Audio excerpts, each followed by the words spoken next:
Carlos Ghosn, bonjour. Bonjour. Vous avez démarré en bas de l'échelle.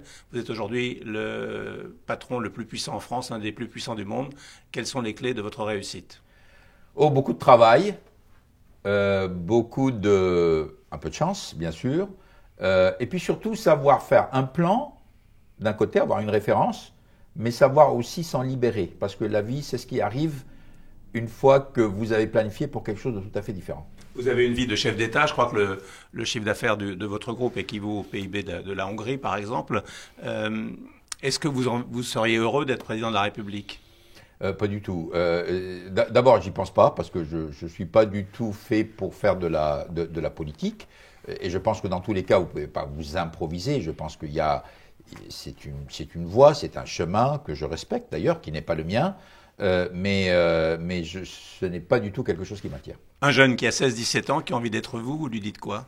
Ah, il faut beaucoup travailler, il faut être prêt à beaucoup de choses et surtout faire des choix qui sont pas toujours faciles, faire des sacrifices qui sont pas toujours faciles.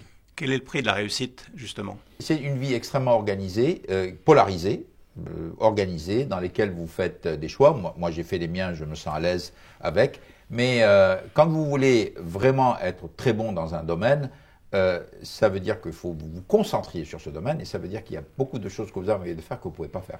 Est-ce que vous avez envie d'être numéro un mondial? Bien sûr que j'ai envie d'être numéro un mondial. Je ne ferai pas n'importe quoi pour être numéro un mondial. Si je deviens numéro un mondial de l'automobile comme conséquence d'une bonne stratégie, d'une bonne exécution, d'un bon produit, de bons services, alors oui, c'est satisfaisant. Mais si c'est être numéro un pour être numéro un, et donc ça veut dire que c'est quelque chose qui n'est ni légitime ni durable, je pense que c'est une perte de temps. Quel est l'endroit au monde où vous vous sentez le mieux? Oh, il y a beaucoup d'endroits. C'est-à-dire que il y a plusieurs villes, il y a plusieurs endroits dans le monde où je me sens bien. Je suis très bien à Rio, je suis très bien à Paris, je suis très bien à Beyrouth, je suis très bien à Tokyo. J'étais très bien à Greenville, c'est là où la famille s'est développée aux États-Unis. Et je ne vis pas des pays, je vis des régions. Et toutes ces régions font partie de moi. Et c'est pas les États-Unis, le Liban, la France, le Japon. C'est Tokyo, c'est Paris, c'est Beyrouth, c'est Rio, c'est Greenville. Donc ce sont des endroits que je connais, où j'ai des amis, où j'ai des souvenirs forts, qu'ils soient professionnels ou personnels, et qui font partie de moi. Votre planning est bouclé 6 mois à l'avance? Oh, un an à l'avance. Oui, un an à l'avance. Non, mais il y a une marge, il y a une marge de manœuvre. Mais je peux vous dire aujourd'hui où je serai en décembre 2017, jour par jour. C'est déjà planifié. Quand est-ce que je serai au Japon, quand est-ce que je serai en France, quand est-ce que je serai aux États-Unis. C'est planifié. Et la planification, c'est quelque chose qui est très important parce que ça libère vos équipes. Les équipes savent quand est-ce que vous comptez sur eux.